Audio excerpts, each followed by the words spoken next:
Seorang pria bernama Susanto disorot karena aksinya selama 2 tahun sebagai dokter gadungan di Rumah Sakit Pelindo Husada Citra, Surabaya terbongkar. Hal ini terungkap usai pihak rumah sakit mengurus perpanjangan kontrak kerjanya. Dalam melancarkan aksinya, Susanto diketahui menggunakan identitas milik Dr. Anggi Yurikno. Oleh pihak PHC, ia bahkan dipercaya menjadi dokter klinik K3 wilayah kerja Pertamina di Cepu, Jawa Tengah. Ia juga menerima gaji 7 juta rupiah dan tunjangan per bulan. Meski begitu, pihak rumah sakit memastikan tak ada pasien yang menjadi korban. Adapun kejahatan seperti itu rupanya sudah pernah ia lakukan sejak belasan tahun lalu. Susanto bahkan sempat dipenjara. Selengkapnya bisa diketahui melalui profilnya berikut ini. Profil Susanto. Tak diketahui berapa usia Susanto, namun ia berasal dari Grobogan, Jawa Tengah. Ia adalah anak dari pasangan Samuji dan Suparmi. Soal pendidikan, ia pernah bersekolah di SD Negeri Tunggurejo 1, SMP Negeri Gabus 1, dan SMA Negeri 1 Martoyudan, Magelang. Susanto tidak melanjutkan studinya ke perguruan tinggi dan lebih memilih untuk bekerja. Di sisi lain, ia pernah menikahi wanita bernama Siti Masrotun pada tahun 2003 dan dikaruniai anak perempuan. Namun, pernikahan ini berujung kandas. Adapun kejahatan Susanto yang menjadi tenaga kesehatan dan dokter gadungan rupanya bukan pertama kali. Ia pernah melakukannya pada tahun 2008 di Rumah Sakit Gunung Sawo, Semarang. Saat itu, ia mengaku sebagai dokter Eko Adi Pangarsa.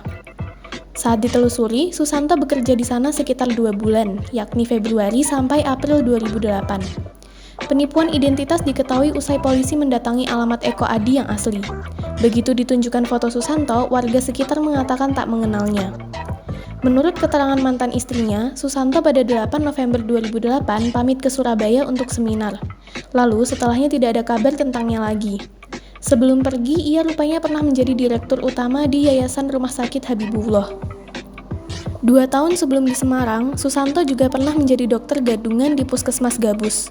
Lalu di PMI Grobogan, ia bahkan menjabat kepala UTD untuk periode 2006 hingga 2008. Kala menipu, ia memakai nama aslinya namun diberi gelar dokter. Setelah itu, Susanto pergi ke Kalimantan Selatan untuk bekerja sebagai dokter objin di Rumah Sakit Pahlawan Medical Center, Kandangan. Namun, baru 5 hari bertugas, kepalsuannya terungkap usai grogi dan hampir salah penanganan saat operasi sesar. Akibat ulahnya itu, Susanto dilaporkan oleh direktur rumah sakit tersebut dan diproses pidana Polsek Kota Kandangan. Ia pun divonis hukuman kurungan penjara selama 20 bulan. Namun, ia masih tak kapok karena setelahnya kembali menipu identitas. Ia bekerja di Rumah Sakit Sangatta Occupational Health Center dan Rumah Sakit Prima Sangatta, Kutai Timur, Kalimantan Timur. Dengan kata lain, Susanto sudah berpengalaman membobol perusahaan dengan data-data palsu. Polisi bahkan menduga ia sempat berencana melakukan aksi serupa di Palangkaraya, sebab di sana ada KTP atas namanya. Di sisi lain, belum diketahui apakah Susanto akan kembali dipenjara terkait penipuan identitasnya di Rumah Sakit PHC Surabaya.